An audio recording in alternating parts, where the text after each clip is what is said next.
Hello students, आज हम जो है बात करेंगे काइंड्स ऑफ पॉलिनोमियल्स की यहाँ पर।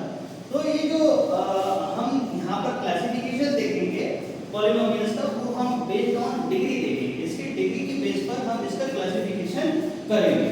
तो सबसे पहले हम बात करेंगे यहाँ पर जीरो पॉलिनोमियल्स की। जो जीरो पॉलिनोमियल्स आपके होते हैं उनको हम p of x is equal to 0 लेते हैं। जो डिग्री होगी जीरो पॉलिनोमियल्स की वो होती है नॉट डिफाइंड। इसकी डिग्री हम डिफाइन नहीं कर सकते। अब इसको थोड़ा यहाँ पे समझ लेते हैं कि हम जीरो पॉलिनोमियल्स की डिग्री क्यों डिफाइन नहीं कर सकते। अगर हम जीरो का मल्टीप्लाई करते हैं x रेज़ टू 100 तो रिजल्ट 0 मिलेगा। अगर हम जीरो का मल्टीप्लाई करेंगे x raise to 10 result 0 into x raise to 5 is equal to 0।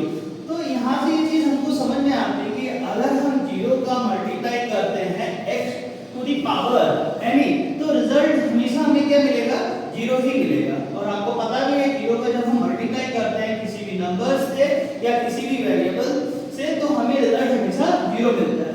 इस वजह से जो डिग्री है किसी जीरो पॉलिनोमियल्स की वो क्या है, नॉट डिफाइंड। इसके बाद हम लोग बात करेंगे कांस्टेंट पॉलिनोमियल।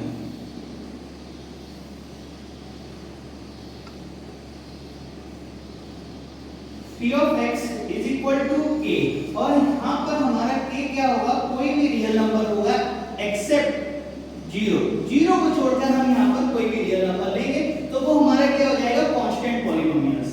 एग्जांपल के तौर पर अगर हम देखें तो p of x is equal to मैंने लिख दिया यहाँ पे √2। तो आपको पता है √2 क्या है, एक रियल नंबर है। तो ये हमारा क्या कहलाएगा, कांस्टेंट पॉलिनोमियल कहलाएगा। चलिए अब इसकी डिग्री भी देख लेते हैं। तो degree of constant polynomial is 0। constant polynomials की डिग्री जो होती है वो हमारी 0 रहती है।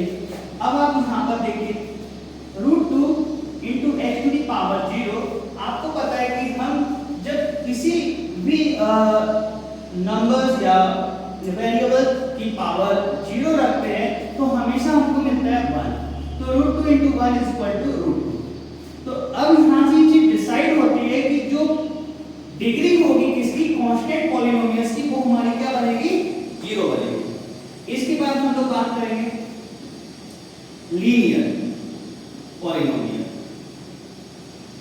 अगर हम इसकी जनरल फॉर्म देखेंगे तो हम लिख सकते हैं p of x is equal to ax plus b।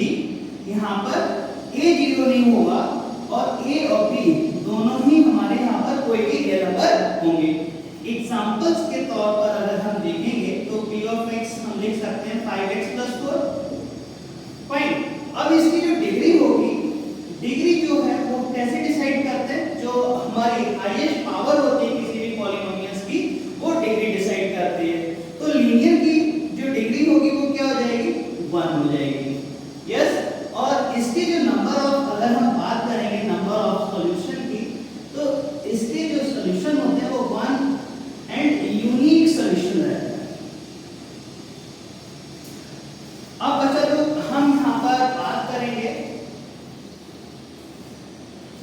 Quadratic polynomials.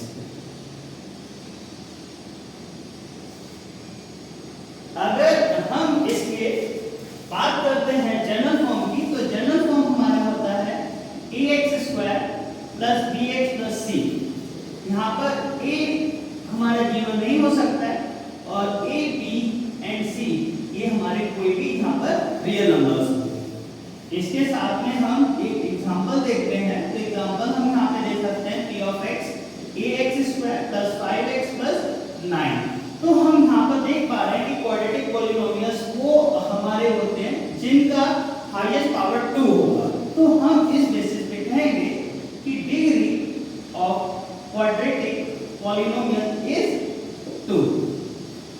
अब बच्चे लोग यहाँ पर हम ये भी देखेंगे इसकी जो नंबर ऑफ सॉल्यूशन होंगे, या फिर हम इनको रूट्स भी बोलते हैं या फिर हम इसको जीरोस भी बोलते हैं, ये हमारे 2 निकल कर आएंगे। ये कौन डिसाइड करता है, वो इसकी डिग्री डिसाइड करती है। इसके बाद जो हमारे सिलेबस में है क्यूबिक पॉलिनोमियल। अब आप समझ सकते हो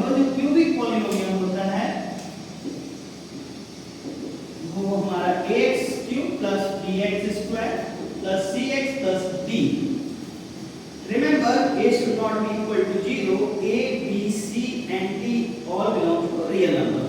इसका मतलब ये कि हमारे कोई भी यहाँ पर रियल नंबर हो सकते हैं. एग्जांपल के तौर पे हम यहाँ पे लिख सकते हैं 5x to the power 3 plus 4x square. तो हम यहाँ पर देख पा रहे हैं इसकी हाईएस्ट पावर कितना है 3. वही हमारी क्यूबिक पॉलिनोमियल्स की डिग्री होती है.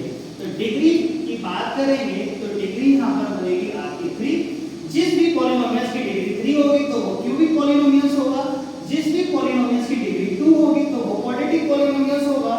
जिस पॉलिनोमियल्स की डिग्री 1 होगी तो वो लीनियर, जीरो, कांस्टेंट और जीरो पॉलिनोमियल्स की डिग्री नॉट डिफाइंड होती है. अब यहाँ पर हम बात करेंगे नंबर ऑफ सॉल्यूशंस की. तो इसके कितने निकल कर आएंगे सर? 3 मैक्सिमम इसके रूट्स